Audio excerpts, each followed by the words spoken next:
Je suis une passionnée de sciences de la communication. Ayant travaillé sur des stratégies réseaux sociaux, je vois encore plus les réseaux sociaux comme un levier stratégique pour être son propre média, avoir un média qui est fort, suivi en temps de crise, mais pas que, pour faire entendre ses messages et créer de la préférence. Ce qui fait que les gens sont fidèles à leur assureur, c'est beaucoup du fait de leurs conseils. Comme l'IA un peu, ça va être un game changer pour la communication écrite. Je pense que plein de gens vont se mettre aussi beaucoup plus sur LinkedIn, ça va être facilité du fait de l'IA. La com orale, en revanche, ça va pas être pareil. Et là, je pense qu'on va faire vraiment la différence. L'IA te génère pas d'idées, ou elle te génère des idées qui sont globalement standards. Les meilleurs posts, c'est les posts en fait que tu as vécu. Moi, la plupart du temps, je dis à mes clients, je me dis, Marie, j'ai pas tellement d'idées, je fais, mais ton quotidien est une source d'idées intarissable. La dernière objection client que tu as eue, c'est un super post. Le dernier sinistre que tu as géré qui s'est pas bien passé, c'est aussi une source d'enseignement.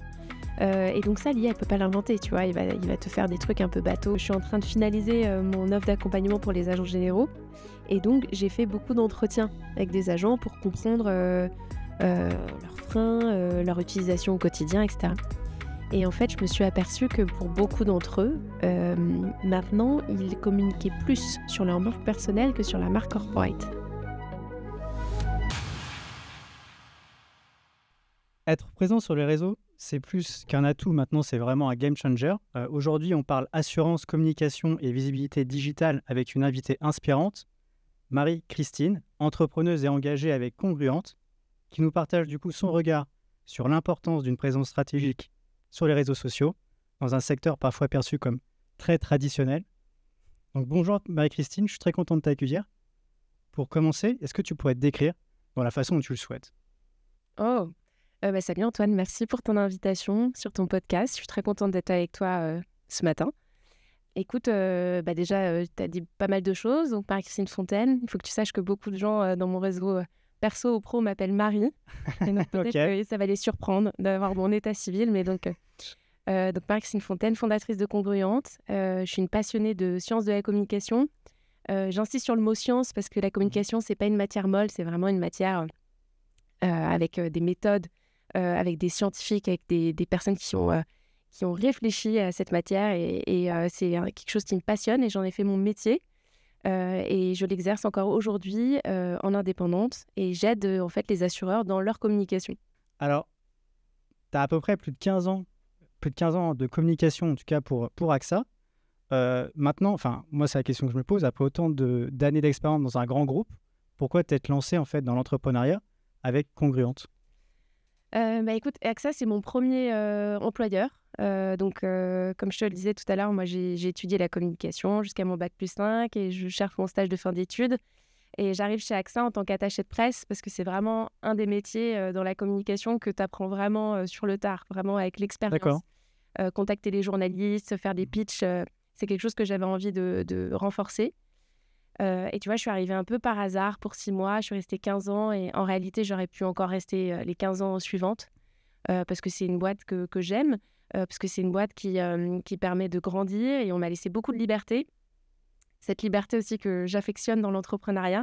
Donc, j'ai beaucoup mené de projets d'intra-entrepreneuriat, comme on peut les appeler maintenant chez AXA. Et puis, j'ai contribué, si tu veux, à un petit peu transformer la communication, parce que moi, je suis vraiment arrivée à un moment où les réseaux sociaux, ils arrivaient, tu vois. LinkedIn a 20 ans cette année, donc c'est pas des sujets tout à fait nouveaux. Ouais. Donc, j'ai beaucoup travaillé, façonné la manière dont AXA allait être présent sur les réseaux sociaux, aussi beaucoup l'écoute des réseaux sociaux au départ, parce qu'on n'y était pas. Donc, qu'est-ce que les gens disaient de nous, comment on allait interagir avec eux, comment on allait en faire un endroit pour créer du lien avec qui.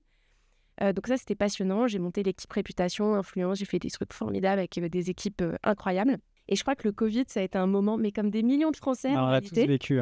tu vois, un moment d'introspection. Et il y a 2 facteurs qui jouent un peu dans ma décision de partir et de faire quelque chose par moi-même.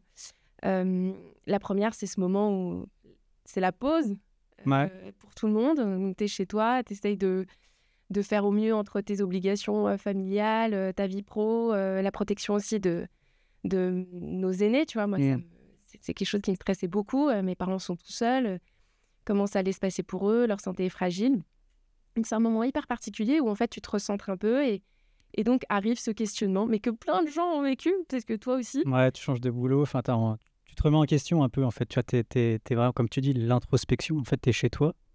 Moi, j'étais chez moi. En plus, moi, je l'ai vécu dans un studio 20 mètres carrés, tu vois. Ah, ok. Donc, l'introspection, elle était vraiment, vraiment lourde, tu vois. Mais je comprends ce que tu dis, en fait, de te remettre en question pendant cette période. Ouais, tu te poses des questions sur ce que tu as fait jusqu'à maintenant, puis qu'est-ce qui va t'animer encore sur les 10, 20 ans à venir. Donc ça, c'est un premier truc. J'ai réfléchi fort. J'ai pas tout de suite la réponse, mais bon, je me dis, bon, tu as peut-être des aventures à vivre, des défis aussi à relever. Et l'autre événement qui finalement va accélérer un peu cette décision, c'est la crise de la PESD.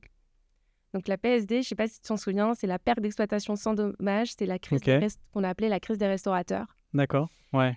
Donc au mars 2020, l'État français, Macron ou son Premier ministre annonce la fermeture administrative de milliers de restaurants en France. Et donc ce qui va se passer, c'est que ces restaurateurs vont se tourner vers leur assureur pour actionner une garantie qui s'appelle la perte d'exploitation, qui est une garantie que tu peux avoir si jamais ton restaurant subit une inondation, un incendie, etc. C'est-à-dire que l'assureur va couvrir une partie de ton chiffre d'affaires que tu n'as pas pu faire. Ça ne te parle pas du tout, cette crise-là ? Ça me parle pas, tu vois, j'ai pas l'image de ça, ouais. Ok. Écoute, moi, je l'ai vécu, j'ai l'impression que le monde entier était au courant, donc c'est aussi un effet de halo, tu sais, quand tu es au cœur du réacteur. Mais c'est une crise majeure pour le secteur des assurances, j'ai dit crise, mais en réalité, c'était une communication sensible parce qu'elle a duré un an et demi. Et donc, on va avoir un flot discontinu de retombées médiatiques extrêmement négatives sur le fait qu'on ne fait pas notre travail, qui est porté en plus par des hommes et des femmes, des restaurateurs, qui est un métier qui est très apprécié en France, qui racontent leur désespoir, vraiment leur galère dans cette époque. Tu te rends compte, tu es entrepreneur et on te dit tu vas fermer pendant X mois, il ne se passe plus rien. Donc, les médias tirent à boulet rouge sur les assureurs. Moi, je fais partie de la cellule de communication de crise. Et donc, on se démène, en fait, pour faire entendre nos arguments. Et je ressens une énorme frustration parce qu'on n'y arrive pas. On n'y arrive pas parce qu'on a le sentiment que les médias ne nous laissent pas la place pour nous exprimer, pour donner nos arguments qui reposent essentiellement sur des interprétations et des écritures contractuelles. Et puis, je suis frustrée parce que j'ai l'impression que quand on a l'espace médiatique pour le faire, on n'est pas bon. On n'est pas bon, on n'est pas entendu, on n'est pas éloquent. Et en fait, je comprends maintenant pourquoi ça a été difficile pour nous, parce qu'on avait un discours qui reposait essentiellement sur des arguments de logique, alors qu'en face de nous, nous avions des hommes et des femmes qui parlaient avec leur visage, qui parlaient de leur vie, de leur quotidien difficile. Et donc, je ne sais pas si tu connais le triangle de persuasion. Donc, d'un côté, on a le pathos, qui est très, très fort. Et de l'autre côté, nous, on était sur un enjeu de logos, la logique. Et je peux te dire que si tu veux faire un battle d'éloquence pathos contre logos, c'est le pathos qui va gagner. Ouais. L'adhésion, l'empathie va aller vers le pathos. Donc, hyper dur. Donc, je ressors de ça avec beaucoup de frustration, un peu fatiguée parce que c'était assez éprouvant je me doute, humainement. Et puis, je me pose la question de comment on aurait pu mieux faire. Et ayant travaillé sur des stratégies réseaux sociaux, je vois encore plus les réseaux sociaux comme un levier stratégique pour être son propre média, avoir un média qui est fort, suivi en temps de crise, mais pas que, pour faire entendre ses messages et créer de la préférence. Et un média aussi où le pathos peut être beaucoup plus audible que n'importe quel endroit, autre média sur la Terre. C'est intéressant ce que tu dis parce que, alors, en termes de communication, maintenant, on parle pas mal de réseaux sociaux qui est vraiment devenu un vrai média. À côté, je dirais Argus de l'assurance, tous les vrais médias traditionnels en assurance. Toi, ça, tu le vois comment, en fait, cet aspect différentiel entre réseaux sociaux et médias traditionnels ? Là, tu dis que c'était difficile, visiblement, pendant cette période, que les médias, vous ne mettez pas vraiment en lumière sur cette période-là, plus du coup à l'écoute des personnes qui étaient en difficulté. Toi, tu penses que sur les réseaux sociaux, ça te permet d'avoir un équilibre vraiment plus, comme tu disais, pathos ou logique. Tu penses que les réseaux sociaux permettent de mettre la logique plus en avant que le pathos ou pas du tout ? Alors, Déjà, pour répondre à ta question, je pense que c'est des choses tout à fait complémentaires. On aura toujours besoin des médias pour faire passer nos messages. Tu as cité la presse spécialisée. Bien sûr, c'est hyper important de communiquer auprès des partenaires, etc. Sur les médias grand public, c'est un peu plus compliqué aujourd'hui. Je pense que ça tend en plus à encore plus se stresser, ce sujet-là. Parce que les médias, ils sont quand même dans un sujet d'équilibre économique extrêmement fort et que ça joue par de l'audience. Donc, est-ce que... à un moment, tu te retrouves sur un sujet de je vais parler uniquement de choses qui font de l'audience. Est-ce que les crises font vendre? Oui, probablement. Les crises font vendre, les crises font de l'audimat. Tu regardes comment fonctionnent les chaînes d'information continue et quels ont été leurs pics d'audience. Et c'est un fait qui est tangible. Donc, ça demande à nous, communicants, aussi à se dire, OK, vers quel autre média on va pouvoir se tourner? Ce que tu fais, les podcasts, c'est un super média aussi, il faut qu'on y aille aussi. Le brand content, c'est un formidable média pendant des années, ça existe encore et c'est complémentaire. En quoi les réseaux sociaux permettent de travailler le pathos? Et bien, si tu veux, ce qui est super, c'est que c'est une personne qui parle. Quand je te suis sur les réseaux sociaux, c'est Antoine qui me parle. Antoine avec sa sensibilité, Antoine avec son expérience, Antoine avec sa vie perso aussi, peut-être, parce que ça forge aussi... nos opinions et la manière dont on va s'exprimer. Et donc, c'est tout à fait différent de présence corporate, si tu veux, de marque. Il n'y a pas longtemps, là, j'ai lu un post qui a été fait par Isabelle Lebotte, qui est la directrice générale de la France Mutualiste. Et donc, tu suis la France Mutualiste, donc c'est un fil corporate tout à fait traditionnel et on en a besoin, hein, ça fait complètement le job. Il fait de la promotion des offres, etc. Et Isabelle Lebotte, elle a un narratif qui est assez différent. Donc, elle a un narratif aujourd'hui qui est beaucoup sur la pédagogie financière. C'est un sujet qui la porte, qui l'émeut. Et elle a fait un post qui, en plus, a eu énormément d'engagement. Elle a parlé de son mariage. Et elle a parlé de la discussion que tu as peut-être eue aussi avec ton épouse, qu'on a eue peut-être tous. En tout cas, j'invite toutes les personnes qui nous écoutent à avoir ces discussions de comment on gère l'argent dans notre couple. Ah ouais, ça c'est un vrai sujet, je pense. Oui, ça, je l'ai vécu, ça. Et peut-être qu'elle n'est pas finie, cette discussion. Parce que je pense qu'elle ne sera jamais finie. Non, moi je viens de changer de statut, j'ai eu cette discussion avant de me lancer avec mon époux. Tu reviens pas avec les mêmes revenus, pourtant tu as des engagements, tu as tes enfants, etc. Donc il y a quand même des choses à financer. Et donc elle a parlé de ce sujet, donc avec, tu vois, c'est un sujet hyper personnel. Donc elle prône le discours de il faut que la pédagogie financière, elle se développe en France. Nous, on a un rôle à jouer. Moi aussi, je me suis posé ces questions-là. Et elle parle avec beaucoup de transparence. Elle a été même jusqu'à poster une vidéo du jour de son mariage. Donc, elle le fait avec beaucoup de subtilité et de protection de sa vie privée parce qu'ils sont de dos. Et donc, ça apporte un lien, en fait. Ça apporte un lien émotionnel avec ses publics, qui sont probablement ses collaborateurs, qui sont probablement ses distributeurs, mais aussi par ailleurs, des personnes qui vont se dire, tiens, la DG de la France humaniste, aujourd'hui, elle a dit quelque chose qui m'a interpellée. J'ai envie de la suivre. Et ça va créer de la préférence pour l'entreprise. Donc voilà, je t'ai fait une illustration de en quoi non, mais c'est intéressant, il y avait quelque chose d'assez exceptionnel dans les réseaux sociaux quand on parlait en son nom propre, en sa marque personnelle. Alors, j'ai eu un article de Brian Tracy, qui est un homme d'affaires, un écrivain américain, qui a publié pas mal de livres sur le développement personnel. Et il parlait pas mal de communication. Et du coup, il y a une phrase qui m'a interpellé qui disait « La communication efficace est la clé pour réussir dans les aspects de la vie. » Toi qui bosses dans la com déjà depuis très très longtemps, toi, comment tu définis le terme communication? Elle est dure ta question. Alors, répète-moi la citation de Brian Tracy, c'est « La communication efficace est la clé pour réussir dans les aspects de la vie. » Oui, mais il a raison, déjà. Il a raison, la communication, je pense que c'est central, mais dans toutes les facettes de notre vie, notre communication professionnelle, avec nos collaborateurs, dans notre vie perso. Et d'ailleurs, ça me fait penser à une étude que j'ai vue sur LinkedIn. LinkedIn, chaque année, référence les compétences clés pour un certain nombre de métiers. Et donc, j'étais agréablement surprise de voir que la communication orale faisait partie, la plupart du temps, pour tous les métiers dans le top 5.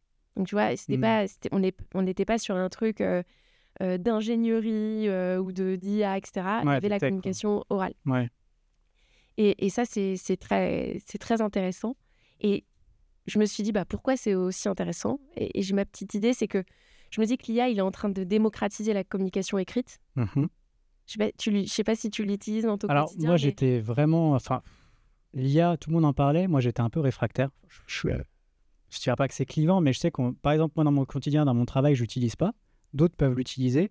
Et c'est vrai qu'au début, moi, je me disais, mais en fait, c'est un peu fausser la réalité, tu vois, en mode, je vais utiliser ça pour rédiger quelque chose.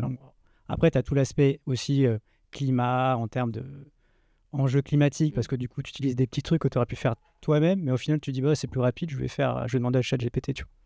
Donc, c'est vrai que moi, j'étais un peu réfractaire. Là, en ce moment, j'avoue que je commence un peu plus à rentrer dedans et à comprendre. Je sais que dans ma boîte, ils ont fait pas mal de petites formations sur l'IA, sur les prompts, etc. Donc, c'est vrai que je commence un peu à l'utiliser, ouais. Et tu te sens bien, et tu es plus à l'aise avec Je ça. me sens bien plus à l'aise. C'est rare que tu me poses cette question-là parce que je me suis jamais posé cette question. Mais en tout cas, ça t'apprend un peu les technos de maintenant, en fin de compte, parce que c'est vrai que moi, j'ai commencé à étudier, il n'y avait pas l'IA, quoi. Donc là, maintenant, les jeunes, moi, je sais que mes frères, par exemple, eux, prompt, hein, c'est leur quotidien un peu. Donc, tu vois, il y a une génération qui est un peu différente.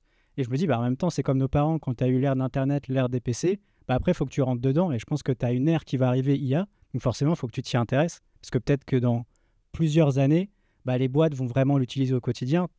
Enfin, après, c'est mon avis, tu vois. Peut-être que ça va changer. Il y aura peut-être une nouvelle tech qui va arriver, tu vois. Mais en tout cas, c'est pour ça que je commence un peu à m'y mettre dedans, quoi. Et j'ai lu une interview de Luc Julia, le fondateur de Siri. Tu vois qui c'est, celui qui a des chemises improbables. Non, ça, je vois pas. Et qui est hyper connu parce que c'est un des Français qui a percé à la Silicon Valley. Ok. Et qui a revendu Siri à Apple. Et en fait, il disait dans une interview, et ça revient sur la communication et l'importance des mots. Mm-hmm. On appelle ça intelligence artificielle, mais en fait, il n'y a rien d'intelligent. Je crois que oui, ça me dit quelque chose, ouais. Et j'ai trouvé ça puissant, en fait. C'est de l'automatisation poussée à l'extrême. Moi, j'utilise l'IA très souvent parce que déjà, je ne suis pas à l'abri de faire une faute d'orthographe. Et du coup, j'aime bien l'utiliser comme ça. Puis aussi, je trouve que des fois, il y a des idées que j'ai du mal à craquer et c'est un bon ping-pong. C'est un bon partenaire pour ça. Mais la réalité, c'est qu'il n'est pas intelligent. C'est qu'il a en fait accumulé un certain nombre d'écritures, de méthodes d'écriture. Donc, si je lui dis je veux écrire sur un post avec cette thématique, utilise la méthode AIDA, par exemple, ou une méthode de copywriting, il va me le faire. Et il va me le faire très bien. Mais il n'est pas intelligent. C'est juste qu'il fait appel à de l'automatisation et des méthodes qui sont des méthodes que l'humain a inventées. Bref, je referme la parenthèse. Mais tout ça pour dire que comme l'IA, ça va être un game changer pour la communication écrite, je pense que plein de gens vont se mettre aussi beaucoup plus sur LinkedIn. Ça va être facilité du fait de l'IA. La com orale, en revanche, ça ne va pas être pareil. Et là, je pense qu'on va faire vraiment la différence. D'autant plus que, je ne sais pas si tu as lu les études, mais il y a beaucoup de choses qui circulent sur toujours la crise du Covid, mais les conséquences du Covid sur les jeunes générations et leur capacité aussi de parole et de prise de parole en public. Il se trouve que c'est des générations qui, comme ils ont vécu sous cloche pendant 2 ou 3 ans, ils sont moins à l'aise avec la parole. D'accord. Beaucoup moins que nous. Alors que nous, on avait d'autres trucs. Ouais. La parole, c'est toujours un sujet compliqué. Donc, c'est intéressant de voir que LinkedIn le place dans les compétences phares et qu'effectivement, je pense qu'il va falloir qu'on accompagne pas mal de gens sur le sujet. Et attends, du coup, pardon, ça va vite, mais je voulais juste te donner une autre citation. Ouais. Que celle de la communication qui est au cœur de nos vies. Oui, il y a une citation qui m'a beaucoup inspirée dans des projets. C'est celui qui sait écouter sera celui qu'on écoute. Ça veut dire que tu as beau avoir un pitch incroyable, waouh, etc. Tu t'es entraîné devant ta glace, etc. Si tu connais pas précisément les personnes à qui tu t'adresses, si tu sais pas dans quel état émotionnel ils sont, si tu sais pas quels sont les clichés, quels sont les référentiels, quelles sont les attentes qu'ils ont vis-à-vis de toi, ton pitch il va faire plouf, quoi. Ouais, ce sera un flop. Exactement. Et ça, pour moi, c'est hyper intéressant. C'est ce qui était un peu le slogan, enfin en tout cas la genèse d'un projet qu'on a mené chez AXA qui s'appelle la Social Room AXA France. On écoutait toutes les verbatims clients qui étaient dits sur AXA et on les utilisait pour créer des insights et on les utilisait aussi pour voir l'impact des communications qu'on produisait. D'accord. Donc ça, c'est valable partout. Offline, online, quand tu es une marque, quand tu es une personne. Et pour faire le pont, comment tu as pris conscience de l'importance du personal branding dans le secteur de l'assurance? Alors, j'ai pris conscience de l'importance de ce sujet de manière assez précoce. Ok. Parce que tu vois, je sais pas, toi, tu as le sentiment, c'est une notion qui est apparue quand? Franchement, honnêtement, moi j'ai commencé quand je me suis dit tiens, vas-y, faut que je sois présent sur LinkedIn. Avant, j'étais un peu présent, mais en mode, je dirais, fantôme. Tu vois, personne qui va juste liker, mais qui va rien dire, qui va pas prendre position. Et j'ai commencé, soit ça fait 5-6, enfin, quand j'ai lancé le podcast, en fin de compte, je me suis dit tiens, je vais être un peu plus présent. Donc pour moi, le personal branding, je l'ai découvert avec Caroline Mignot. Ok. Et ça a commencé peut-être septembre ou été de l'année dernière. Ouais. Et avant cela, tu n'avais pas du tout conscience de... Avant cela, non, du tout. Ok. Tu vois, même, enfin, il y avait quand même cette image professionnelle où voilà, il fallait que je rende quand même une image que j'estime, enfin, vraiment alignée avec moi-même, tu vois, avec mes sentiments. Donc ça, je l'avais OK sur les réseaux, etc., ma photo de profil, etc. Mais après, tu vois, tout le développer, avoir un écosystème personal branding aussi développé que dans les bouquins que j'ai pu lire, ça, par contre, j'en avais vraiment pas conscience. Ouais. Ok. Et Caroline Mignot, ce qu'elle fait, c'est vraiment très chouette. Son livre est très chouette et ses prods aussi d'ailleurs. Moi, j'ai pris conscience de celui-là, on devait être en 2009. Et en fait, je le découvre à travers un livre qui s'appelle « Réussir sa carrière à travers le personal branding », qui a été écrit par une personne qui est devenue un ami, qui est un consultant extrêmement talentueux sur tout ce qui est prise de décision, change management, qui s'appelle Olivier Zara. Okay. Et donc, il écrit ce livre en 2009. Donc, j'ose même pas compter les années qui nous séparent de ce livre. Mais en 2009, il écrit ce livre. Lui, c'est un Français, mais il est franco-canadien. Et donc, aux US, tu vois, c'est un autre état d'esprit là-dessus. Le sujet de faire sa marque, travailler sa marque personnelle, son expertise, son professionnalisme, c'est beaucoup plus dans leur ADN. Et donc, il produit ce livre. Et puis, on est amené à se rencontrer. Je vais suivre ses formations. Et donc, je m'y intéresse à ce moment-là. Et pourquoi c'est important dans notre domaine? Parce que, je sais pas, il suffit que tu fasses un micro-trottoir, là, on va se balader. Qu'est-ce que vous pensez du secteur des assureurs? Il suffit que tu ailles dans un dîner. J'ai vu une de tes invitées, j'ai entendu une de tes invitées la dernière fois, qui est la fondatrice d'Okoa. Et qui racontait cette anecdote. Tu t'en souviens? Ouais, après, c'est comme si on était des voleurs. Enfin, moi, je l'ai vécu aussi, tu vois. Et même le micro-trottoir que j'ai fait pour, pareil, parler des sinistres, quand je l'ai invité, pour faire un peu, mettre en lumière sa start-up Okoa, je me suis dit, tiens, je vais faire un petit micro-trottoir sur les sinistres en assurance. Le micro-trottoir a duré très longtemps et j'ai réussi à avoir 4-5 retours, tu vois, de personnes pour parler de l'assurance. Donc, c'était pas évident, en tout cas, ce secteur-là. Pour que les gens prennent la parole là-dessus, je trouvais que c'était pas évident. Ouais, et puis c'est quelque chose où il y a un récit dominant qui est effectivement pas très positif. C'était pas positif. C'est vrai qu'en plus, il faut, quand tu fais un micro-trottoir, tu vas un peu avoir les deux pendants, enfin du positif et du négatif, pas mettre que du négatif aussi. Mais c'est vrai que j'ai eu plus de retours négatifs. C'est un constat. Après, je pense que c'est un petit échantillon que j'ai fait. Après, je sais pas si sur toute la France, tout le monde dirait que l'assurance est négatif. Je pense qu'il y a quand même du positif là-dedans. Bien sûr. Mais c'était très compliqué, avec du recul. Mais en fait, tu vois, ce que tu as vécu, ça retranscrit quand même le fait qu'on est sur c'est un milieu, un secteur d'activité qui est assez complexe pour les Français, qui est méconnu, où on a encore besoin de faire beaucoup de pédagogie, où il y a un récit dominant qui est plutôt négatif. Alors, c'est assez drôle parce que quand tu interroges les Français sur qu'est-ce que vous pensez du secteur des assurances, donc, ok, t'as plein de choses de l'ordre des idées reçues que tu as pu voir. Quand tu les interroges sur leur assureur, là, ça change complètement de tonalité. C'est très drôle. Et donc là, ils parlent de leur assureur, qui sont contents de leur conseiller. Ils sont contents de leur conseiller. Et là, en fait, je te dis la phrase qui fait que le personal branding pour les assurances, il est primordial. La marque, elle dépense des millions de dollars, n'exagérons pas, des millions d'euros chaque année pour améliorer sa visibilité, sa considération. Sauf que quand tu interroges des gens sur leur assureur, ils parlent de leur conseiller. Et donc, ils ne parlent pas de l'assureur. Ouais, ils ne parlent pas de l'assureur. Ce qui fait que les gens sont fidèles à leur assureur, c'est beaucoup du fait de leur conseiller. C'est lui qui va apporter l'expertise, la valeur, le conseil. Et donc, là, je me dis, c'est incroyable, c'est formidable. Il faut absolument qu'on muscle la présence des agents généraux, des distributeurs, des dirigeants, des experts pour expliquer, tu vois, puis qu'on arrête de nous sortir des choses improbables sur des résiliations, des trucs. Il faut qu'on explique, il faut qu'on ait la place pour le faire. LinkedIn et un espace pour le faire, les réseaux sociaux. Donc je me dis, allons-y, c'est formidable. Pour les deux enjeux, pour vraiment un sujet plus corporate posé par les 4 dirigeants et sur le sujet plus social selling avec tous les agents généraux et distributeurs.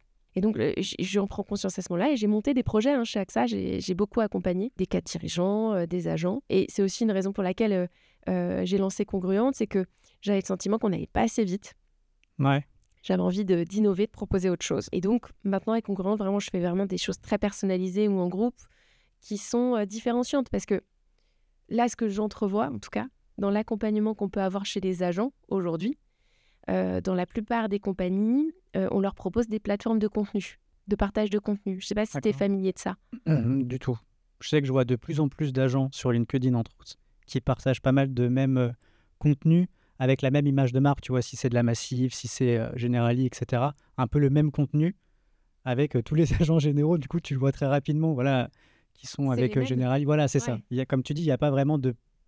Enfin, je pense que personnalisé, je pense que tu as la photo de l'agent propre, tu vois, mais c'est le même content, quoi. Il n'y a pas de marque différenciante, je peux dire. Ouais, et puis c'est du contenu qui est plutôt froid. Les avantages de prendre un PER. C'est un peu... Pourquoi vous devez repenser votre protection en tant que chef d'entreprise t'en as fait l'expérience en tant que observateur. Ouais. Mais effectivement, c'est ça qu'on propose aujourd'hui aux salariés aussi, aux salariés, aux distributeurs. On se dit qu'on va pouvoir faciliter leur expression sur les réseaux sociaux en leur donnant des contenus, une bibliothèque et qu'ils puissent le partager sur les réseaux. Alors, je ne dis pas que ce n'est pas bien, je pense que c'est intéressant, ça permet de faciliter aussi beaucoup ce travail de présence et de régularité, parce que c'est vrai que c'est un travail important. Création de contenu. Mais ça ne remplace pas plusieurs choses qui me paraissent très importantes, qui est ta stratégie de présence, à qui tu parles, c'est quoi vraiment ta proposition de valeur. Personne n'a envie de suivre quelqu'un qui te fait de l'auto-promo, que ce soit dans le secteur assurantiel ou n'importe lequel. Personne. J'ai envie qu'on me résolve un problème. Ouais. J'ai envie qu'on m'apprenne quelque chose que je ne sais pas et qui est utile dans ma vie. Et ça doit être le point de départ. Ce qui n'est pas tellement le point de départ des prods, là, qui est très auto-centré. Et donc, voilà, je pensais que ce n'était pas le bon chemin et que je voulais proposer autre chose, d'où cet accompagnement beaucoup plus personnalisé. Et alors, maintenant, je vais faire un petit pont, mais du coup, voilà, ta stratégie, c'est vraiment le but de rendre audible, visible, crédible, attractif, que ce soit les dirigeants ou même les agents sur les réseaux sociaux. Tu as choisi la plateforme LinkedIn. Pourquoi, du coup, avoir choisi LinkedIn comme principal canal de communication ? Pour plusieurs raisons. La première, c'est que la plupart des clients convoités dans le secteur assurantiel sont sur LinkedIn. Tu as une surreprésentation des CSP+, surreprésentation des chefs d'entreprise, c'est-à-dire vraiment une plateforme d'influence en B2B. Donc, ça veut dire que c'est démontré que tu peux faire de la génération de leads sur cette plateforme. C'est un média que je connais très bien, avec lequel je suis à l'aise. Je serais beaucoup moins à l'aise de le faire sur un Instagram ou à TikTok, même si je regarde des agents qui le font avec beaucoup de talent et d'ingéniosité et de créativité.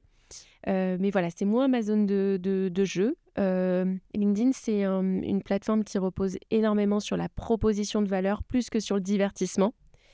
Et ça m'intéresse parce qu'on a une telle expertise dans notre domaine assurantiel à partager, à humaniser, à raconter.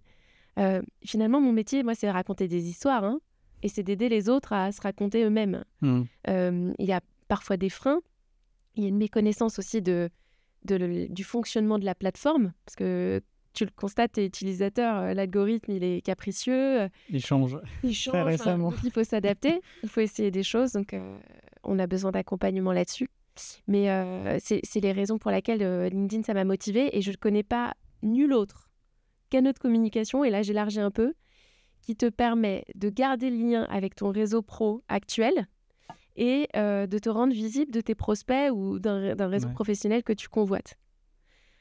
Tu sais, en moyenne, les agents, ils ont 200 à 300 clients, même plus sur des grosses agences.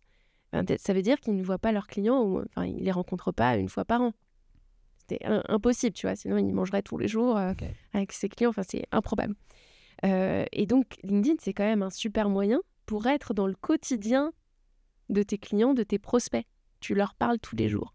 Et tous les jours, tu vas susciter dans leur tête, parce qu'il faut parler dans leur tête, tu vas susciter « Ah tiens, Antoine, ce qu'il dit, c'est juste. Antoine, il a raison. Ah, je vais enregistrer ah, puis Antoine, là, il m'a dit quelque chose d'intéressant, peut-être que je devrais repenser ou auditer ma protection patrimoniale, etc. Et en fait, ça marche comme un tunnel de conversion que tu as sur des parcours clients tout à fait classiques. Et donc, LinkedIn parle de ça. Voilà les raisons pour lesquelles c'est LinkedIn qui me passionne aujourd'hui. Et alors maintenant, on va changer un peu de sujet, mais si ton métier devait être un sport, quel serait-il? Oula. Oh, c'est difficile. Je dirais que ce serait un sport, tu vois, peut-être un sport de raquette. Ok. Tennis? Ouais, peut-être, paddle, ping-pong, ce que tu veux, mais sur le sujet de l'échange, tu vois. Ok. Sur les réseaux sociaux, il y a beaucoup d'utilisateurs qui voient la plateforme comme un endroit où tu postes ton contenu et il se passe rien. C'est juste pas la philosophie du réseau. Et d'ailleurs, l'algorithme a encore changé. Je sais pas si tu as vu, mais il va vraiment... J'ai vu, ouais. Tu as vu parce que ton reach, il a baissé ces derniers temps. Ça a vraiment baissé. Ouais, à un moment, il y avait un gros sujet de vidéo. Tout le monde postait de la vidéo sur LinkedIn. Là, depuis, ça a chuté. Même si je pense que la vidéo restera toujours un game changer et il faut en faire. Mais après, il faut plus se diversifier. Mais c'est vrai que c'est compliqué de jouer avec l'algorithme. Ah ouais, c'est changeant. Ouais. Et là, dans les grandes annonces qui ont été faites là dernièrement, ils voient vraiment la plateforme comme un espace communautaire. Donc, il va avoir une prime à la visibilité. Donc, je dis peut-être pour les personnes qui nous écoutent, qui ne sont pas familières du fonctionnement de l'algorithme, mais jusqu'à maintenant, quand tu postais quelque chose, imaginons tu es un abonné qui est suivi par 1000 personnes. LinkedIn va pousser ta publication auprès d'un petit échantillon, peut-être 10% à 15% de ton nombre d'abonnés, et il va voir comment ils réagissent.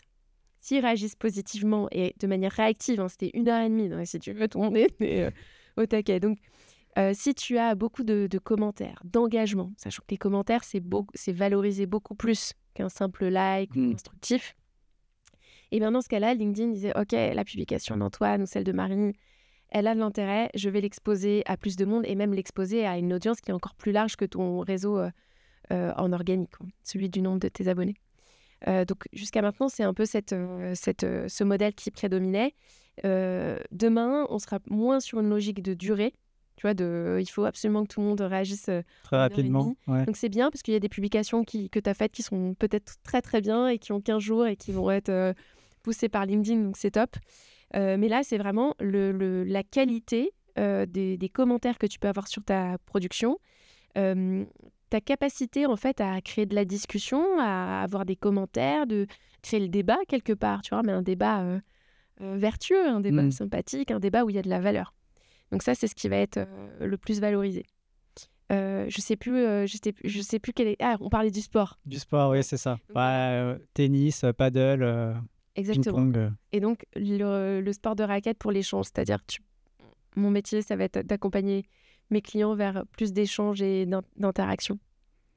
Et aujourd'hui, pour toi, quels sont les principaux défis à rencontrer lorsqu'on veut travailler son image, en fin de compte, dans le secteur de l'assurance? Que ce soit un agent, que ce soit un DG, tout ça en rapport avec le personal branding. C'est quoi les principaux défis? Parce qu'au-delà d'être présent, après, il faut que le contenu soit qualitatif et comme tu dis, qu'il parle en fin de compte à tes abonnés ou à tes clients. Donc, c'est quoi le principal défi par rapport à ça? Alors, il y a peut-être quelque chose qui est lié, qui est plus sectoriel et que je vois plus chez les dirigeants. C'est un défi qui est le fait d'aller au-delà du conformisme. T'as vraiment... on a l'impression que voilà, les dirigeants y sont, ce qui est super. On est un secteur quand même qui est très bien représenté. Tous les directeurs généraux, tous les comités exécutifs sont sur LinkedIn aujourd'hui. Okay. Donc, ils ont bien compris l'intérêt d'avoir un canal direct avec leurs clients, leurs partenaires, leurs salariés aussi. C'est une super plateforme de communication interne, LinkedIn, même si ça n'a pas été créé pour, mais c'est le cas. Et en fait, ils y sont. Et, je pense qu'il y a une bonne régularité et c'est super, on peut se satisfaire de ça. Mais il y a une espèce de conformisme dans la production. Tu vois, tout à l'heure, on parlait de la complémentarité entre ton compte corp et celle de ton dirigeant. Le dirigeant, tu vas pouvoir faire parler le pathos, tu vas pouvoir incarner, tu vas pouvoir exprimer des opinions. Il y a une opinion qui est surreprésentée chez nos dirigeants et dirigeantes, qui est la fierté. Ouais. Ils sont fiers de tout. T'as remarqué ou pas? Après, c'est un peu communication positive, valorisante, voilà.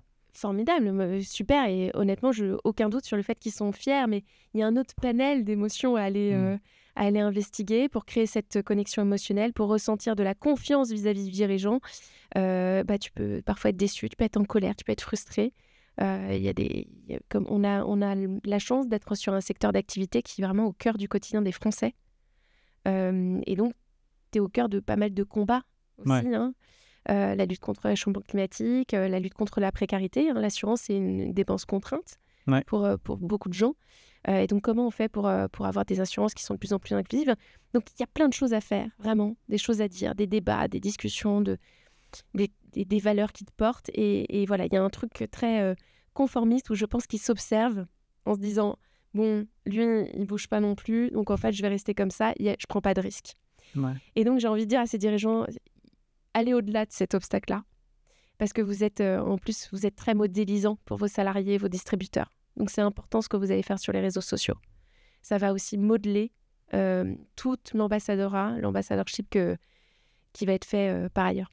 C'est marrant ce que tu dis ça, parce que pour toi, en fait, tu te dis, j'ai n'importe quoi, sur le compte LinkedIn du groupe, je vais parler vraiment logique, et voilà. Par contre, sur le compte LinkedIn du dirigeant du groupe, je vais parler plus sentiment ou cette approche-là un peu plus pas connotée, on va dire logique, qui des fois peut déplaire à un assuré quand il a besoin d'être remboursé, comme tu dis, là, pendant toute la période du Covid.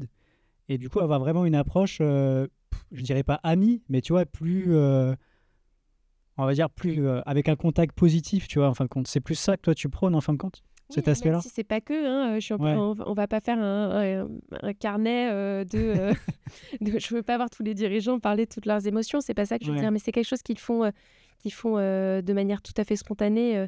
C'est une dimension du leadership, quand tu regardes bien, faire appel à ses émotions, dire ce qu'on sent, c'est une dimension du leadership. Donc accentuer le leadership et l'influence d'un dirigeant, ça passe aussi par ça, et ça passe par une écriture qui est beaucoup plus spontanée et moins boring finalement qu'une plaquette corporate.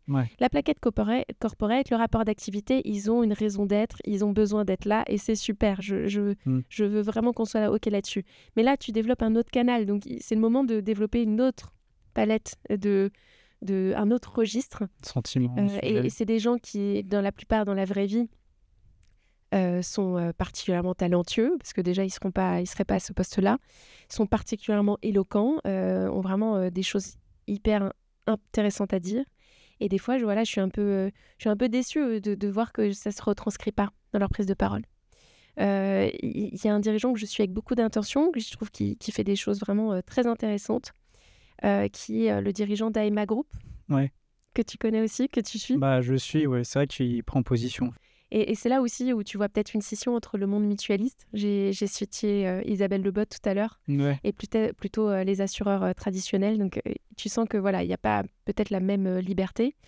Demurger, il est un petit peu aussi hors norme, parce que Demurger, il est dirigeant, il a écrit beaucoup de livres, et puis il est à la tête d'un mouvement qui est quand même le MEDEF des entreprises à mission. Donc bien sûr qu'il porte un discours hyper engagé, mais il y a pas mal de sources d'inspiration. Donc voilà, le défi, c'était alto-conformisme pour les dirigeants. Et si tu pouvais donner 3 conseils à un assureur qui souhaite développer son image, ça serait quoi? Un petit peu en continuité avec ce que je viens de te dire, c'est d'être authentique. Ok. Ça peut paraître complètement bateau, mais je travaille beaucoup je croise des agents qui, tu sais, ont beaucoup de bonhomie, sont très sociables, tu vois, qui ont le contact facile. Et quelque part, je me dis, quand tu es agent général, ça fait aussi partie de ton métier, d'avoir le contact facile avec tes clients, d'être très disponible. Et quand je les lis sur les réseaux sociaux, je me dis, mais c'est pas du tout eux, quoi. C'est froid, oui. C'est vrai. Et donc, je pense que, tu vois, un premier conseil, c'est d'être qui tu es dans la vraie vie. Au même titre que tu peux pas être quelqu'un d'hyper extraverti sur les réseaux sociaux et hyper introverti ou très, très soucieux de l'intimité de ta vie privée dans la vie réelle. Donc, il n'y a pas de bon mode, mais c'est juste sois toi-même.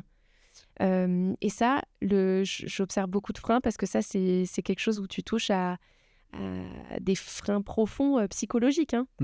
Qu'est-ce que les autres vont penser de moi? Est-ce que ce que je dis est intéressant?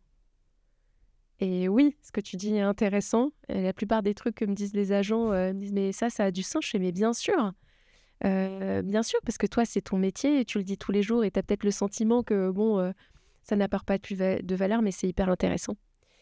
Et le deuxième conseil que je donnerais, c'est de bosser sa preuve sociale. C'est un concept, si tu as entendu Caroline Mignot, elle en parle très régulièrement. C'est un concept lié au biais cognitif, tu vois, d'un consommateur quand il arrive dans une boutique, etc. En fait, il faut absolument que tu mettes partout, enfin que tu arrives à mettre dans ton profil, dans tes posts, des choses qui vont rassurer tes clients sur la qualité de ton expertise et le fait que tu sais accompagner les problématiques d'Antoine, par exemple. Donc, je te donne un exemple. Je suis agent général spécialiste sur la protection des chefs d'entreprise des TPE-PME. Bon, déjà, tu as remarqué, j'ai fait un truc hyper ciblé. Ça, c'est important. Il faut que tu aies une proposition de valeur qui soit audible, c'est-à-dire qu'on la comprenne tout de suite et suffisamment ciblée pour vraiment apporter du contenu qui réponde aux problématiques. Et donc là, tu vas dire, j'accompagne 100 dirigeants dans la région Île-de-France. Et tu peux aller jusqu'à mettre les logos des entreprises que tu accompagnes. Tu peux aller jusqu'à raconter des histoires des dirigeants que tu as accompagnés sur des trucs très précis. Hier, le chef d'entreprise de telle boîte, m'a appelé parce que, figurez-vous qu'il s'est aperçu qu'il n'avait pas mis son alarme à incendie ou que son bâtiment n'était pas aux normes. Enfin, tu vois, un truc...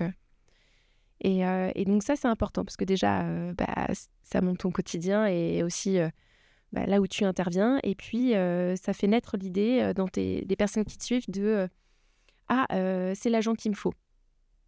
Okay. La preuve, il accompagne 100 chefs d'entreprise qui me ressemblent. La preuve, il a vécu cette situation. Donc, si je suis amenée à vivre cette situation, c'est la personne c'est le professionnel dont j'ai besoin. Ok. C'est marrant cette preuve sociale, mais souvent je l'avais vu ces posts-là de dire j'ai fait plus de 100 ventes ou tu vois j'ai fait plus de 400 clôtures comptables, mais souvent tu as un peu l'idée où c'est un peu surjoué ou survente. Tu vois, des fois je me dis il faut quand même avoir le bon niveau pour pas trop en faire et pas moins non plus parce qu'après t'es pas forcément crédible aussi, tu vois. Mais j'entends cette preuve sociale, mais moi personnellement je trouvais ça un peu difficile, tu vois, de trouver le bon niveau parce que même quand tu switches LinkedIn, t'en vois plein des profils qui mettent une preuve sociale très énorme, et des fois, je trouve que des fois, tu peux avoir cette perte de crédibilité, quoi. Après, c'est ma vision. Ça fait trop waouh. Il faut que ça soit fait avec nuance. Il faut que ça soit la vérité, déjà. Ouais, c'est ça. parce qu'après, ça peut aller, J'ai accompagné 2000 agents généraux sur leur marque personnelle. Enfin, tu vois, c'est un truc que je dirais jamais. C'est pas vrai. Mais donc, il faut que ça soit la vérité. Il faut que ça soit fait avec nuance. Ça doit être fait en relation aussi avec ta marque personnelle, tu vois, qui tu es véritablement. On n'est pas là pour rouler des mécaniques. On est là pour dire, voilà...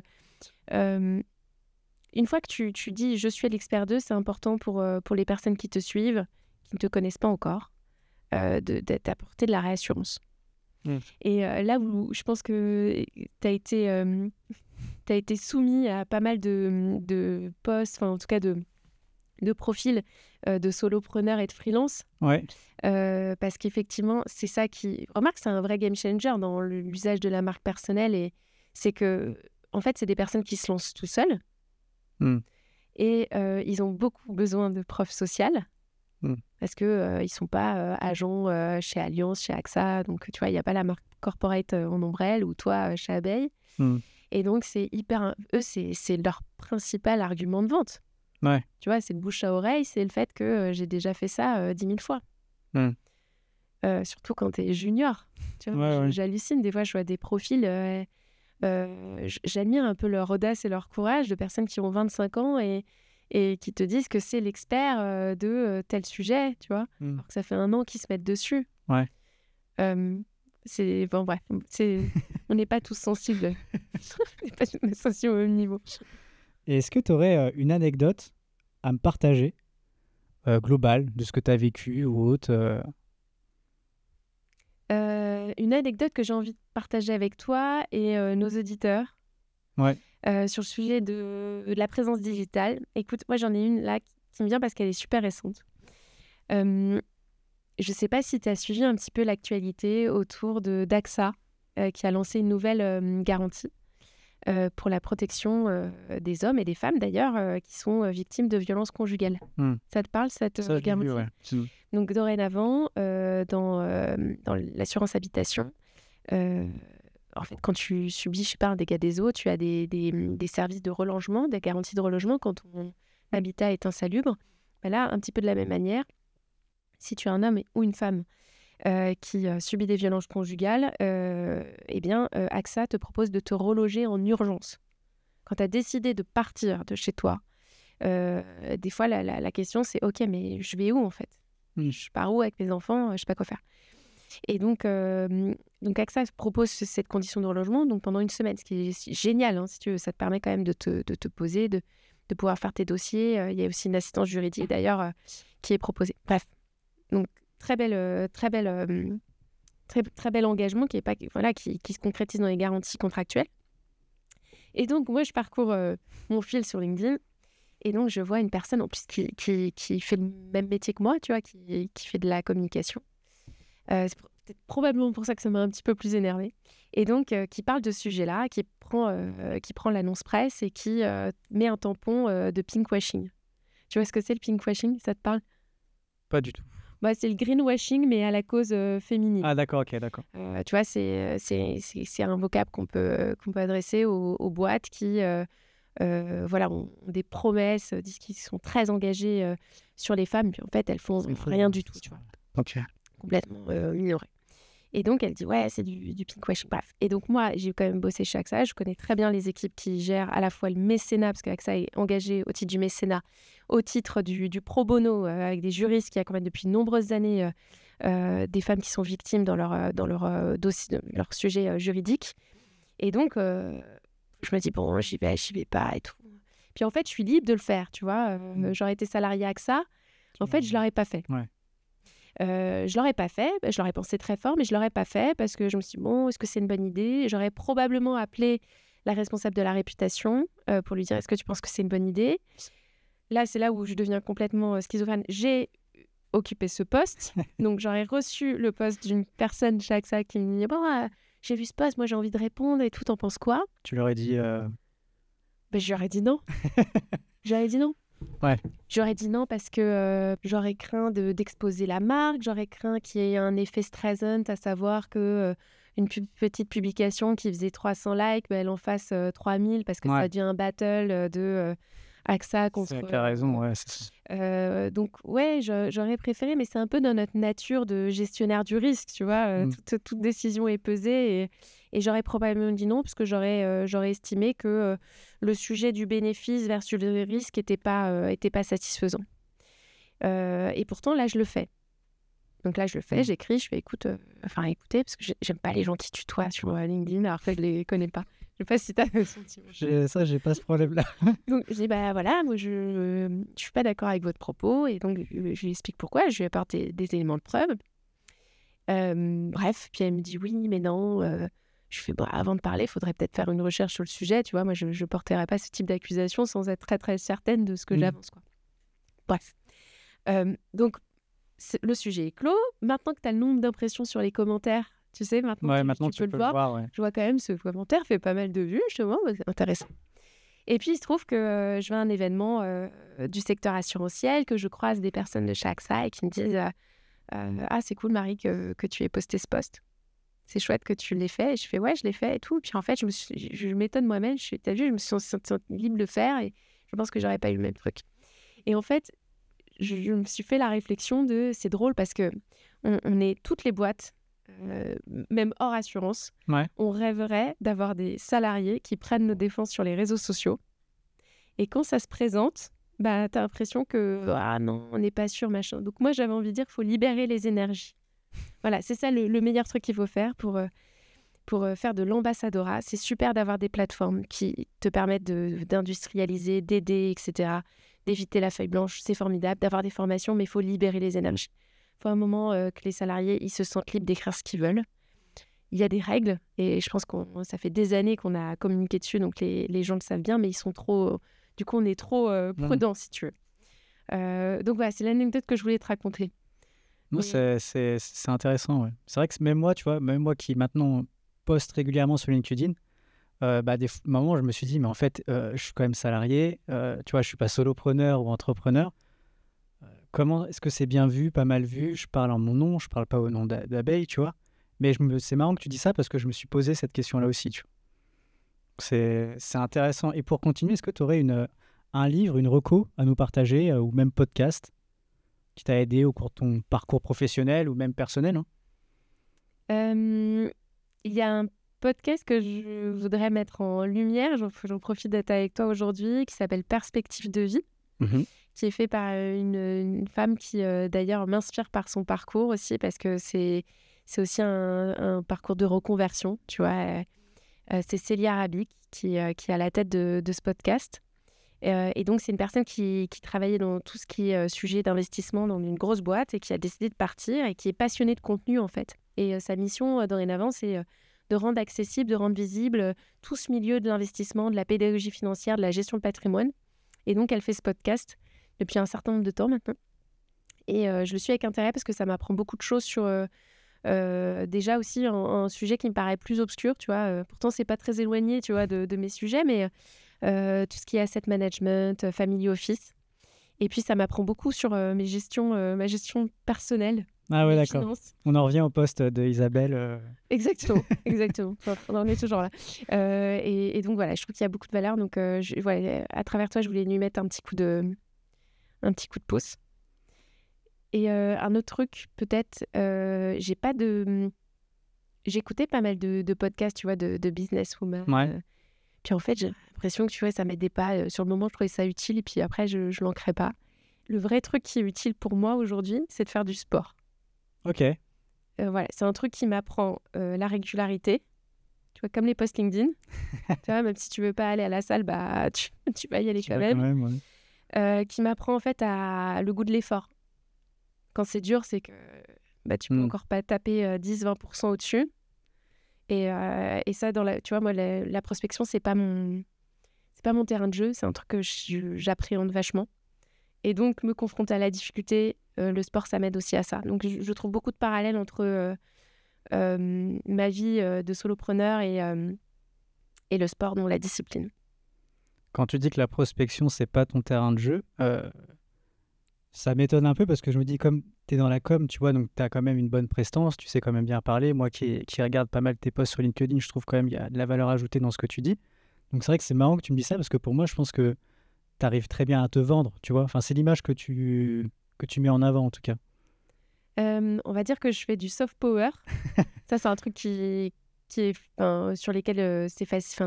Je n'ai pas de difficulté. Mais tu vois, le fait de prendre mon téléphone, de faire de la prospection à froid. Ah oui, d'aller contacter directement, ouais. Et donc, j'en profite aussi pour dire aux gens qui nous écoutent que je trouve qu'en cela, LinkedIn, c'est quand même un super espace de jeu pour les introvertis. Ok. Parce que moi, aujourd'hui, j'attire des personnes à moi justement par ma présence sur les réseaux sociaux. Et c'est beaucoup plus agréable pour moi que voilà, de faire de la prospection à froid, forcément d'avoir des gens qui te disent « je suis pas intéressé, pas maintenant », etc. Et donc, voilà, c'est un bon moyen de faire de la prospection passive, si tu veux. Ok.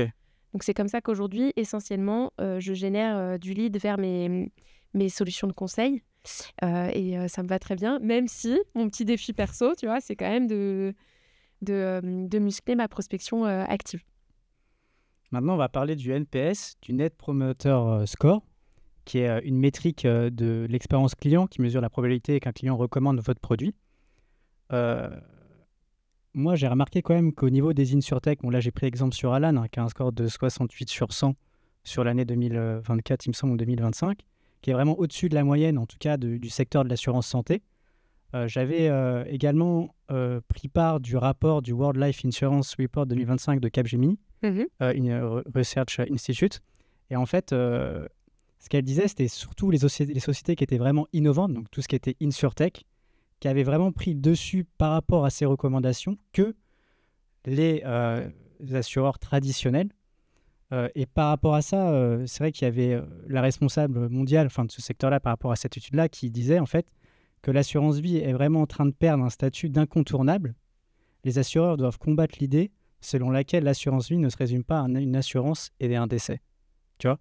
Et c'est vrai que par rapport à ça, tu parlais d'avis clients en avant, où tu récoltais un peu tous ces avis clients au niveau de chez AXA.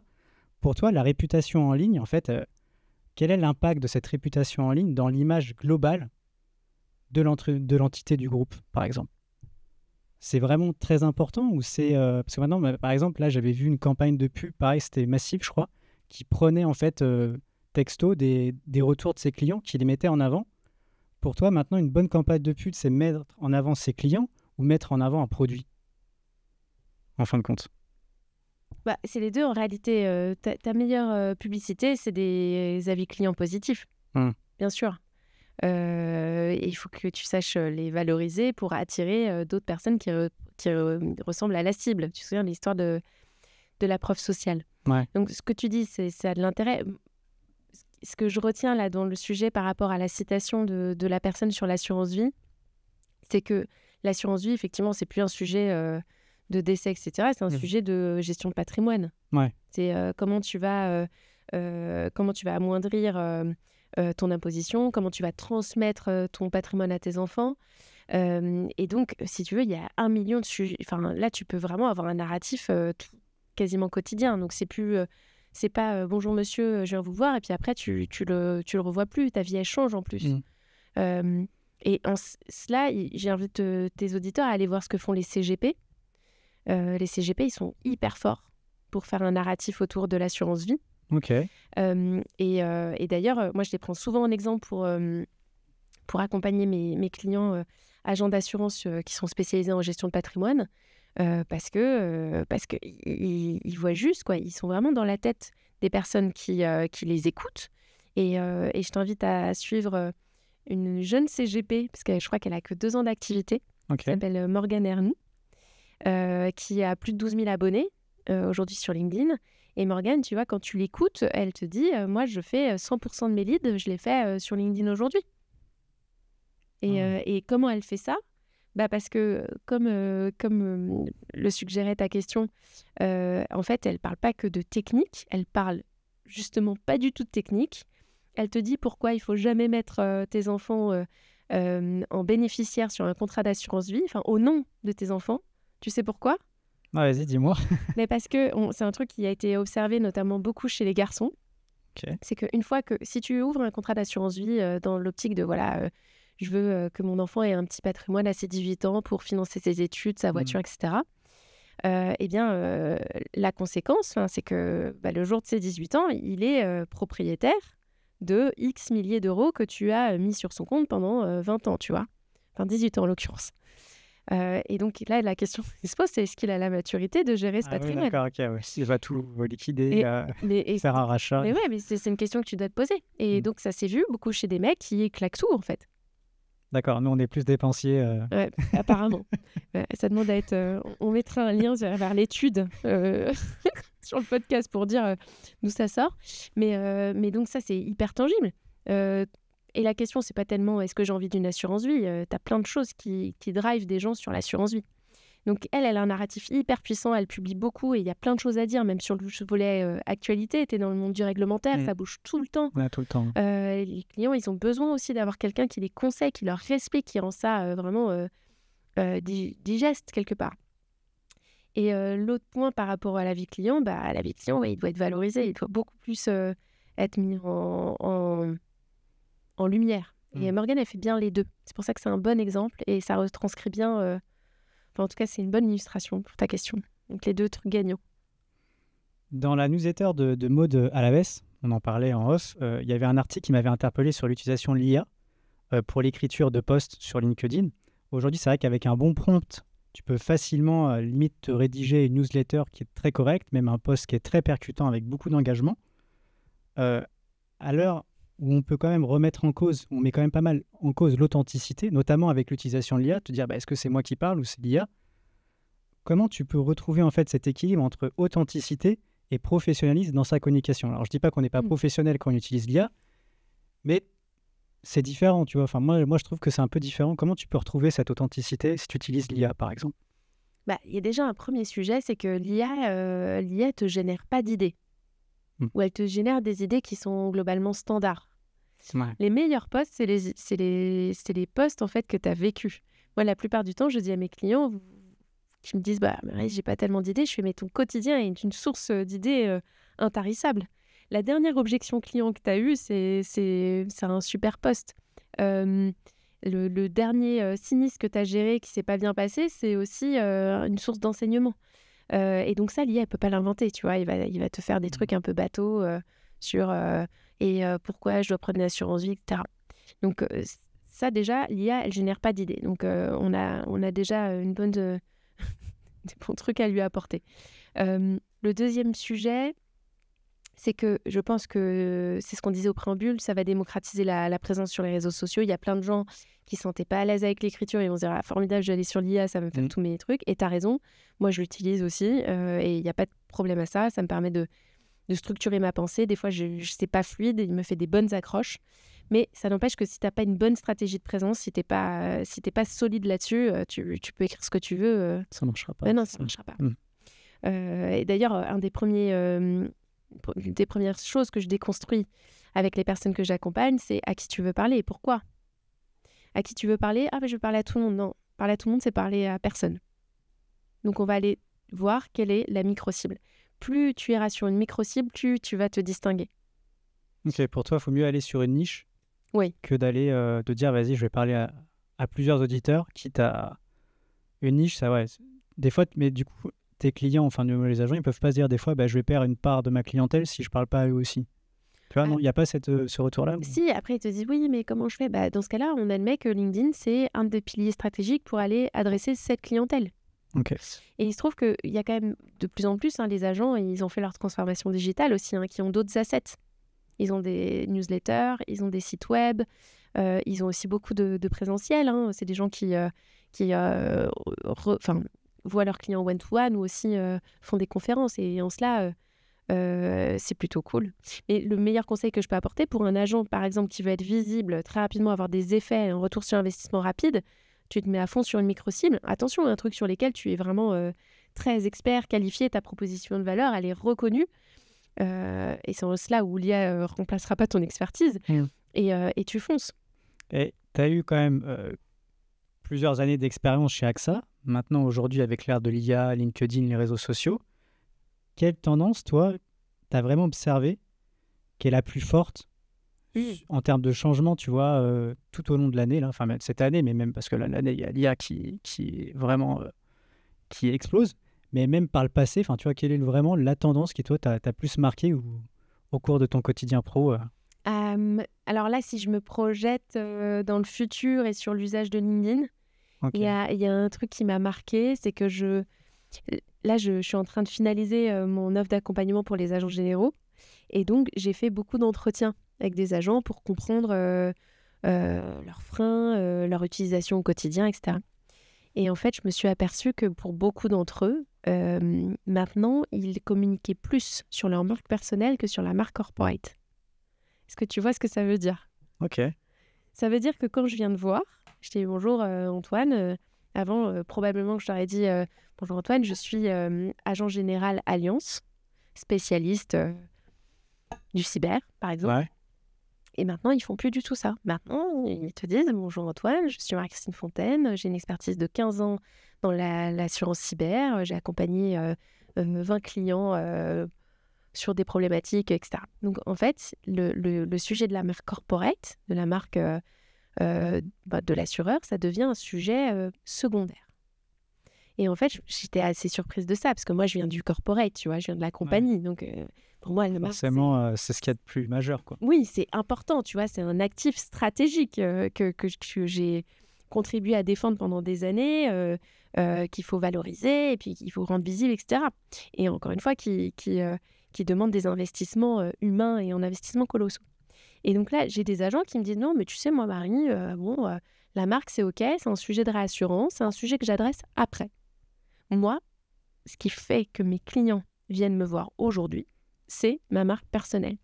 C'est mon expertise, c'est mon savoir-faire, c'est la personne que je suis. Et donc, en fait, c'est hyper instructif. Et donc, finalement, c'est des personnes qui sont très matures, en fait, pour aller sur les réseaux sociaux. Ils ont besoin d'accompagnement plus pour muscler la stratégie, pour comprendre plus les codes de l'algorithme et voilà, avoir un truc qui est efficient. Mais ça m'a marqué, vraiment, fort. C'est marrant, hein, parce que c'est quand même, je dirais, les AXA ou autres, tu parles d'AXA, c'est quand même eux qui proposent le produit, tu vois. Ouais. Donc de dire que, en fait, non, c'est moi d'abord et après on va parler produit et de l'agence, c'est assez, c'est assez marrant d'avoir cette approche-là. Mais je pense que, tu vois, je parlais des CGP qui sont quand même surreprésentés sur LinkedIn. D'ailleurs, tu verras, moi, je m'en suis fait un défi presque personnel. Je suis à la recherche de l'agent général qui a envie de rendre ceci possible, mais je rêve qu'il y ait un agent général qui soit parmi les top influenceurs de la pédagogie financière sur LinkedIn. Ok. Aujourd'hui, tu n'as que des CGP. Tu peux faire passer un message aujourd'hui. Ben, je cherche, voilà. Je cherche quelqu'un qui est motivé et qui poursuit ce rêve aussi. Tu vois, il y a le grand salon des investisseurs qui s'appelle l'Investir Day qui a lieu au mois d'octobre chaque année. C'est un événement qui est important, tu vois, pour la profession. C'est là où les investisseurs viennent pour voir s'ils vont acheter du AXA, du machin, bref. Et donc, c'est la première fois que lors de cet événement, il y a ce concours des meilleurs comptes qui font de la pédagogie financière. Et donc, tu as 10 nommés, et sur les 10, tu as 10 CGP. Le reste, c'est des médias. Mais moi, je prends conscience de ça, je me dis, c'est incroyable. C'est incroyable. Il y a une part de marché à bravo. Mais en fait, tu vois, les CGP, ils ont, je pense, contribué aussi à faire que on muscle sa visibilité professionnelle, son image pro sur sa marque perso et moins sur sa marque, les marques qu'on représente. Parce que les CGP, c'est typiquement ce qu'ils font. Comme ils ne sont pas affiliés, ils n'ont pas d'exclusivité, ils sont vraiment beaucoup sur leur nom. C'est marrant que tu parles de CGP sur LinkedIn, parce que moi, je les vois plus présents sur Instagram. Ah, vois, aussi. Alors après, je sais pas si c'est LinkedIn qui m'excite, les CGP, parce que pour moi, ça m'intéresse pas. Mais en tout cas, sur Instagram, j'en vois beaucoup plus, tu vois. Ok. Pas mal sur la vulgarisation ou autre. Donc, c'est vrai que je pense qu'il y a une grosse part là-dedans. Mais après, en termes de contenu, je pense que après, c'est tout ce que tu fais en termes d'accompagnement pour les agents. Parce que les CGP, ils balancent du contenu. Enfin, moi qui le vois sur Instagram, c'est très, très régulier sur ces sujets-là. Et en plus, des fois, l'approche, elle est très compréhensive pour une personne, tu vois, tu vois, ce que c'est l'assurance vie, tu en parlais tout à l'heure, sur des sujets où tu peux le comprendre très rapidement et tu n'as pas besoin d'aller voir un agent, tu vois. Donc là, je me dis, il y a un peu ce pont-là, tu vois, cette opportunité-là, que s'ils font la même approche, forcément, ils pourront se créer ou augmenter leur clientèle, tu vois. Enfin, je sais pas. Et tu en as un qui est très fort. Et d'ailleurs, tu vois, ça m'emmène. Tu m'as demandé qu'est-ce qui m'avait interpellé. Guillaume Simonin, qui est le créateur des feuilles volantes. Ah oui, bah oui, c'est un CGP, qui avait développé cette démarche commerciale auprès de ses clients. C'est-à-dire que quand il venait te voir en rendez-vous, au lieu de te présenter des prêts, il te faisait des schémas par rapport à la problématique que tu te posais. Parce que ça me paraît normal et je pense que les gens ont besoin de comprendre ce qu'ils achètent, quels ils conseillent, qu'est-ce qui se passe. On parle de leur patrimoine. Et donc vient le sujet des feuilles volantes et donc il va faire ça et puis maintenant il a vraiment basculé dans la création de contenu. C'est incroyable. Et donc ça m'amène à le deuxième truc qui m'interpelle le plus pour l'avenir, c'est les gens aussi comme toi, tu vois, la créateur économie. C'est-à-dire que on va avoir des salariés qui sont... je veux dire, là, on a vraiment passé une frontière. T'es plus dans une gestion de marque personnelle, là. T'es dans une gestion de création de contenu. Donc, t'es créateur d'un podcast, d'une newsletter, t'as des abonnés, t'as une audience. Et ça, je regarde ça avec beaucoup d'admiration parce que ça demande vraiment beaucoup de travail. C'est vrai. Tu vois, t'as ton job et à côté de ça, je sais le travail que ça représente. Donc, je trouve ça très chouette. Et donc, ouais, je trouve ça encore plus chouette que ça soit spontané et que ça vienne sur notre secteur d'activité qui a besoin de différentes voix pour expliquer toute sa richesse. Merci. Et qu'est-ce que tu aurais aimé donner, en tout cas à la Marie, la petite Marie qui a commencé sa carrière, quel conseil tu aurais aimé lui donner en début de carrière ? J'aurais aimé lui dire que échouer, c'est le chemin le plus efficace vers le succès. D'accord. C'est le mindset américain où des fois c'est plus valorisé quand tu as eu un échec que quand tu as eu un parcours très lisse, quoi. Ouais, alors, j'irai pas jusqu'à valoriser mes échecs, Ok. mais je suis assez persuadée que c'est plus tu accumules de l'expérience, rapidement, plus tu vas trouver la voie qui sera couronnée de succès. Et ça, c'est un truc, même si je pense que dans les entreprises actuellement, on fait beaucoup d'efforts sur la culture de l'échec, que moi, je me suis pas trop autorisée. Syndrome de la bonne élève, si je fais un truc, c'est pour que ça soit bien. Ouais. Et du coup, je pense que c'est une erreur. Donc, c'est ça que le conseil que je donnerais, c'est échouer. Alors, pas échouer bêtement, hein, t'es pas là pour faire un truc Faire qui est exprès bancal, d'échouer, tu vois. ouais. Mais là, je construis mon programme d'accompagnement pour les agents. Je sais pas encore quel mode ça va être. Est-ce que c'est du full digital? Est-ce que c'est du présentiel? Mais en fait, je vais le faire. Et en fait, je vais accumuler de l'expérience. Et ça, c'est important. Parce que sinon, si tu attends toujours le truc parfait, tu fais jamais rien. Et cette offre-là, enfin, tu parlais de digital ou présentiel, pour toi, tu penches vers laquelle, là, actuellement? Enfin, là, tu dis t'en sais pas, mais tu as peut-être déjà une idée en fait, tête j'ai ou... pas... Moi, mon idée, c'était plutôt de faire du digital. Ok. Et en fait, là, je discute avec des agents, des inspecteurs commerciaux. Donc, tu sais, c'est les personnes qui encadrent, qui accompagnent, coachent. C'est vraiment le partenaire des agents généraux qui me disent « Ouais, mais tu vois, nous, on n'est pas sûr que c'est le bon format. Peut-être que le format présentiel sur 3 heures, c'est beaucoup mieux. » Donc, en fait, j'ai envie de faire les deux. Voilà. J'ai envie de faire les deux et voir comment ça marche. C'est marrant parce qu'on parle beaucoup digitalisation, mais c'est vrai que tu as quand même la part humaine qui est quand même encore très importante à avoir. Donc c'est marrant qu'ils te fassent ce feedback-là parce qu'au final, je pense que même si on digitalise, il faut quand même avoir la part de l'humain. Notamment, des fois, on parlait, je ne sais plus avec qui, je crois que c'était avec Héloïse quand j'ai fait l'épisode sur Okoa, la startup, où elle parlait pareil, l'IA, quand tu appelais ton service client, tu vois, par exemple, l'utilisation de l'IA, des fois, tu as aussi envie d'avoir quelqu'un au bout du fil quand tu as eu un sinistre, tu vois. Donc là, cette part-là où tu parles tech et humain, à un moment donné, il faut quand même trouver le bon équilibre pour du coup faire passer ton message correctement et pas du coup te décrédibiliser en fin de compte parce que tu utilises trop la digitalisation qui ne va pas correspondre aux attentes de ton client. Et là, c'est un peu ce que tu te rends compte en termes de feedback. Je pense que les agents, eux, ils vivent le terrain au quotidien. Donc forcément, ils ont une approche, je pense, plus claire et lisible de ce qui se passe réellement. Donc je trouve ça intéressant qu'il t'a dit non, mais en fait, il faut plus faire d'humain que la digitale. Puis en réalité, dès lors que tu fais de la formation, l'humain, c'est beaucoup mieux. Ouais, c'est Tu sûr. vois, Ouais. on a tous vécu, je pense, des formations derrière nos écrans. Enfin, tu vois, c'était un peu J'ai vécu douloureux, par la période quoi. du Covid. Ouais, c'était douloureux. Puis en plus, tu as plein de petits trucs qui peuvent te parasiter où en fait, t'es pas attentif.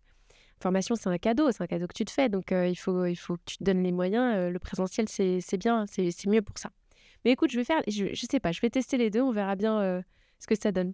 Mais ça, c'est un conseil que je donne beaucoup à mes enfants. Parce que quand t'as des enfants, du coup, tu sais, t'as le regard de faut que je leur donne ce qu'on m'a pas donné ou un truc comme ça. Donc, c'est quelque chose que je leur dis très souvent. Vas-y, fais-le, c'est pas grave. Si t'échoues, il n'y a pas de souci, tu t'arriveras à rebondir, quoi. Ouais. Et d'ailleurs, pour tout dire, chez moi, nous, on regarde beaucoup le basket à la maison. Ok. Et donc, il y a une citation de Michael Jordan qui est affichée dans la maison. Je vais pas pouvoir te la dire vraiment de manière tout à fait correcte, mais il dit j'ai shooté 3000 tirs dans ma vie, 26 fois on m'a fait la passe décisive et j'ai raté. Et j'ai tellement raté que c'est pour ça que j'ai du succès aujourd'hui. Ok. Ouais, marrant. Voilà, donc ça c'est la source d'inspiration familiale, mais c'est celle que j'aurais aimé avoir plus jeune. Et qu'est-ce qui t'enthousiasme le plus pour les années à venir, là? Pour Congruente, l'entrepreneuriat C'est déjà d'avoir une bonne année, tu vois, une bonne année en termes de chiffre d'affaires, parce que c'est l'objectif que je me suis donné. Continuer à faire des belles rencontres, parce que honnêtement, alors j'avais un métier où je rencontrais plein de gens jusqu'à maintenant, mais je trouve que le fait d'être entrepreneur, ça t'offre beaucoup d'opportunités. Et en fait, je suis étonnée positivement qu'il y ait autant de solidarité, en fait. Ok. Je trouve que, tu vois, Même nous, quand on a échangé ensemble, on a fait connaissance sur LinkedIn. Ouais. Maintenant, je travaille avec des agents généraux qui sont des chefs d'entreprise. Et je sais pas, il y a un rapport qui change. Tu vois, t'as un truc un peu de OK, mais on va s'entraider, tu vois. Ouais. Même des personnes qui pourraient être des concurrents, tu les entrevois comme des partenaires. Enfin, donc pour le moment, vraiment, c'est peut-être un peu bisounours ce que je vous dis, mais voilà, j'ai fait jusqu'à maintenant de très belles rencontres et j'espère que ça va durer. Mais c'est vrai ce que tu dis, moi je trouve depuis que je publie pas mal sur LinkedIn, en fait je rencontre pas mal de gens qui viennent me contacter directement et du coup tu crées des liens, tu vois, même nous deux, enfin voilà, que, en fait, que tu retrouves pas sur Instagram. Enfin en tout cas moi je le retrouve pas sur Instagram, ce que je retrouve sur LinkedIn. Oui, c'est vrai. Ça c'est clair. Et pour finir, est-ce que tu aurais un invité à me recommander pour un prochain épisode?